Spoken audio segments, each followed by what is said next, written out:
The real story में आपका स्वागत है। और आज की कहानी जो मैं आपको सुनाने जा रहा हूँ, अजमेर शरीफ से करीब 60 किलोमीटर दूर उनके पुत्र बाबा फकर, उनका दरगाह है, वहाँ पे जाते समय जो हमारे साथ गुजरा हम लोग, मैं आज वही सुनाने वाला हूँ आपको। और हम लोग एक ढाबे पे खाना खा के वहाँ से निकलने ही वाले थे, तो उतने में हम लोग आपस में डिस्कस करने की सोचे।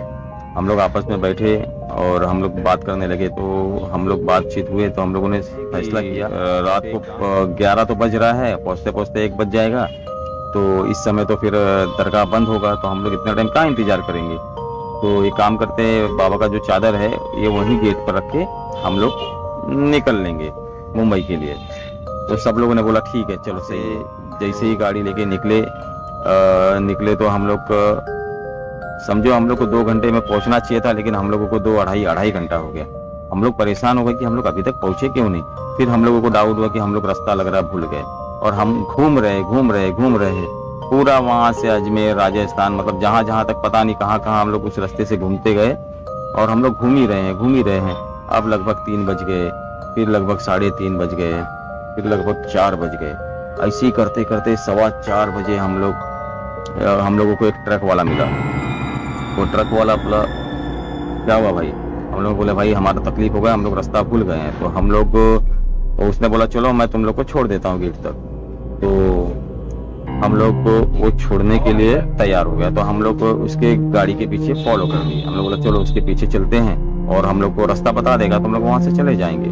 हालांकि हम लोग अच्छी तरह से एक बात हम लोग सोच लिए थे कि भाई अगर ये लुटेरा निकला तो क्या करेंगे, हम लोग तो फंस जाएंगे। तो हम लोगों ने बोला चलो देखेंगे जो होगा। तो हम लोगों को वो जैसे ही रोड पे हम लोग निकला आगे, हम लोग उसको फॉलो करने लगे, लेकिन फॉलो करते वो कहाँ पे ट्रक गायब हो गया पता नहीं चला। तो हम लोग थोड़ा सा अचंभित हो गए, हम लोग बोले ये क्या हुआ। तो हम लोग वहां से एक रोड पे आके रुके जहाँ पे एक छोटी सी कैंटीन चालू थी चाय की। सब लोगों ने चाय पिया, मुंह धोया, और वहीं पे बाथरूम वगैरह था, सब लोगों ने किया।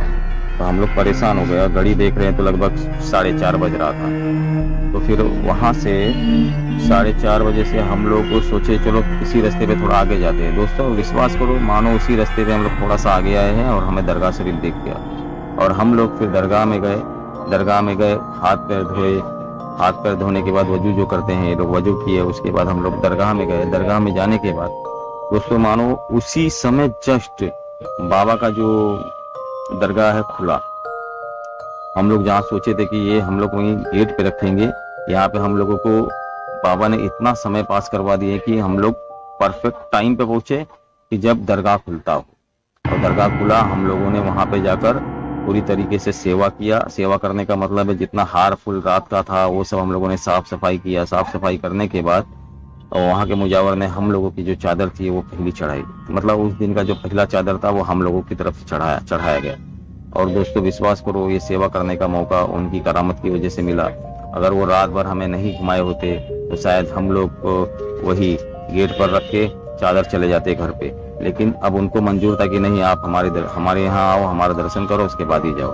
बस यही चीज थी। तो दोस्तों विश्वास करो, आस्था में बहुत भरोसा करना चाहिए। आस्था जो होता है कहीं कहीं हमारे साथ परीक्षा ले लेता है, हमारा एग्जाम ले लेता है।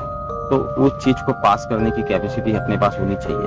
हालांकि सब नहीं कर पाते हैं, लेकिन हम लोग भी अगर वहां से सोचते यार नहीं जा पा रहे, चलो यहाँ से ही चलते मुंबई निकल लो, तो हम लोग भी दर्शन नहीं कर पाते। 6 घंटे वहां पे घूमते रहे, फिर भी हम लोग गाड़ी घुमा रहे। आखिर में हम लोग बाबा के नजदीक पहुंचे और उनका दर्शन कर पाए। दोस्तों विश्वास मानो, ऐसे जब आप लॉन्ग